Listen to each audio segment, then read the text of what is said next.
Ba-da-ba-bum-bum. Me and my drum. But is it giving school nativity play? It really is something to see Kate Middleton's photos from King Charles' coronation in that headpiece. That is not a tiara. But some people are still trying to argue that it is. Oh my God. All this time, I thought it was metal. But you can tell in close up that it's made out of fabric, like a headband, something you get at the Dollar Tree. Honestly, I never really thought about Kate and the no tiaras rule of Charles. I always would have thought Kate, as the new Princess of Wales, would be exempt. Also, Kate has too much class to want to upstage, insult, or disparage Camilla, no matter how much Camilla deserves it. Well, the jury's out on that idea because it really does seem like if Kate respected the institution of the monarchy and her duty, she would not have tried to overshadow the queen consort Camilla, a position she might one day get herself. Again, not queen, queen consort. Kate wearing a pretty tinfoil tiara just showed how maybe she only cares about herself and her image, and the fact that Camilla made it so that she could only have a handful of her family members at the event, whereas Camilla brought the whole village. That smirk on Kate's face, we usually see it when she's being shady with Meghan, but it popped out again and again during the coronation of King Charles and showed how empty she is and how eager she is to be petty. All she had to do was wait her turn. But as someone who had to be told not to walk in front of the queen regnant, she doesn't care. The monarchy is stupid, but if its main participants don't respect rank, then why the hell should anyone else pretend to? Having class has everything to do with behavior and dignity, not shiny baubles, and sadly, Kate has still not learned that lesson. Princess Diana would never have tried to outshine her mother-in-law with sparkly headbands, headpieces. You know, they already had those capes and ropes and all those things on. So why go the extra mile of being shady on camera? Right? Some people felt that the no tiaras order was issued because Harry and Meghan waited so long to confirm or decline their attendance, and the royal family certainly didn't want any photos of Princess Meghan wearing one, and absolutely didn't want her showing up in the Spencer tiara. Otherwise, would Kate have been so brazen in defying their majesties?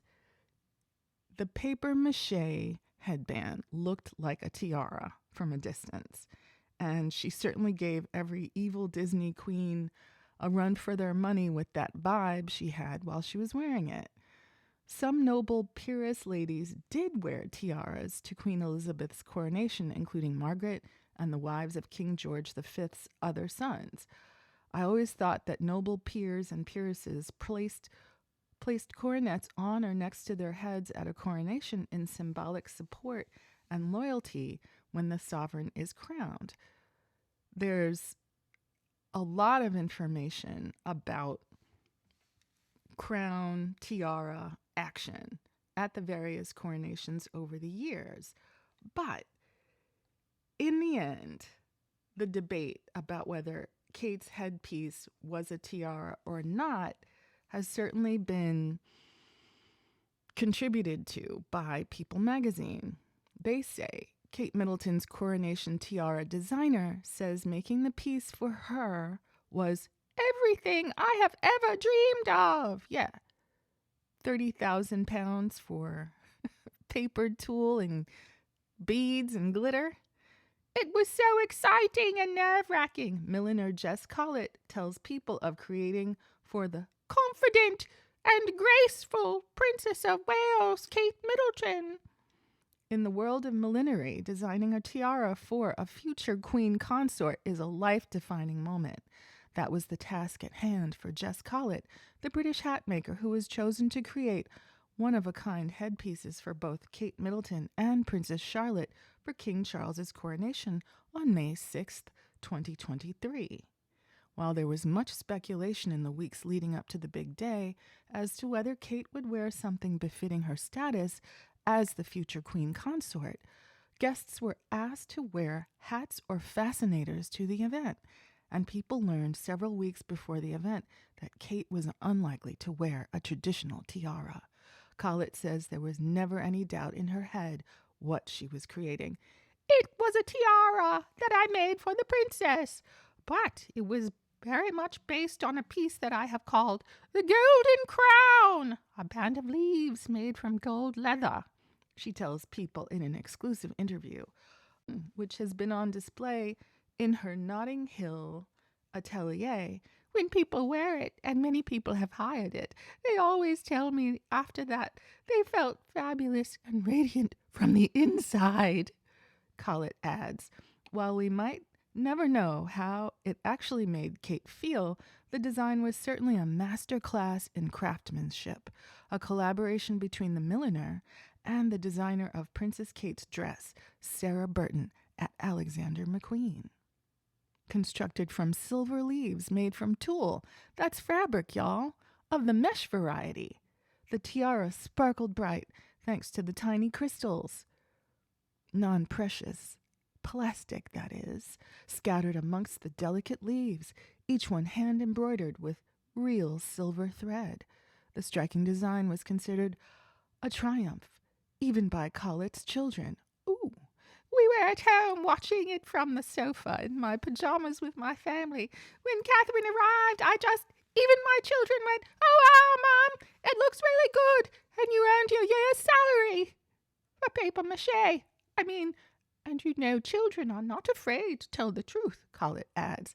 "It was so exciting and nerve-wracking, but everything I have ever dreamed of," especially at that price point. The whole experience was a full-circle moment for Collett, who started her business with a $3,900 loan from the Prince's Trust 27 years ago. I wonder how she got that particular grant. The Prince's Trust, now the King's Trust, is the charitable organization of Kate's father-in-law, King Charles. Well, what put her in a position to need $4,000 worth of charity from the Prince or the King's Trust?